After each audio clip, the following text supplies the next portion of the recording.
Hi guys, അപ്പോൾ നമുക്കൊന്ന് വീട്ടിൽ പോയിട്ട് വരാം. അപ്പോൾ ഞാനിവിടെ എറണാകുളം ജംഗ്ഷനിൽ നിന്ന് ട്രെയിനിനാണ് പോകുന്നത്. ട്രെയിനിന് കോഴിക്കോട് വരെ ചെന്നിറങ്ങി അവിടെ നിന്ന് നേരെ KSRTC ബസ് സ്റ്റാൻഡിൽ പോയിട്ട് അവിടെ നിന്ന് മാനന്തവാടിക്ക് ഡയറക്റ്റ് ബസ്. രാവിലെ ഇറങ്ങിയത് കൊണ്ട് ഒന്നും കഴിച്ചിട്ടുണ്ടായിരുന്നില്ല. ഞാൻ ബ്രെഡും ഓംലേറ്റും പാക്ക് ചെയ്ത് വെച്ചിട്ടുണ്ടായിരുന്നു. ഞാൻ ട്രെയിനിലിരുന്ന് കഴിച്ചു. ഫൈനലി കോഴിക്കോട് റീച്ചായി. അത്യാവശ്യം നല്ല മഴയുണ്ട് എല്ലായിടത്തും. അങ്ങനെ നമുക്ക് ബസ് കിട്ടി. കാലിക്കറ്റിൽ നിന്ന് ബസ് കുറച്ച് ലാഗും ഉണ്ടായിരുന്നു. ബസ് കിട്ടി.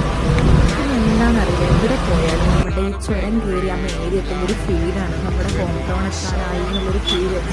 എനിക്കറിയില്ല, വയനാടുകാർക്കായിരിക്കും അത് പറഞ്ഞാൽ കൂടുതലും മനസ്സിലാവുക എന്നുള്ളത്. അതൊരു ഒന്നൊന്നര ഫീലാണ്. അങ്ങനെ മാനന്തവാടി ടൗണിൽ വന്നു. വീട്ടിലേക്കുള്ള ബസ്സും കിട്ടി. ബസ് കയറിയിട്ടുണ്ടായിരുന്നു. ബസ് കയറി ഇങ്ങോട്ട് വരാൻ വേണ്ടി സ്റ്റോപ്പ് എത്തിയപ്പോൾ ഇറങ്ങാൻ പറഞ്ഞു. അങ്ങനെ ഞാൻ കൊല്ലീരി ചെന്നിറങ്ങി. അവിടെ നിന്ന് വേറെ ഓട്ടോയ്ക്ക് തിരിച്ച് ഇങ്ങോട്ടേക്ക് വന്നു. കുറച്ച് പൈസ ലാഭിക്കാൻ പറ്റില്ല. ഇതൊന്നും നമുക്ക് എന്ത് മനസ്സിലാക്കാം, നല്ല ലാഭം നോക്കരുത്. മഴയൊക്കെ ആയതുകൊണ്ട് നല്ല തണുപ്പുണ്ട്. അപ്പം ഞാൻ ഇറങ്ങാൻ പോവാണ്. Okay, Tata, good night.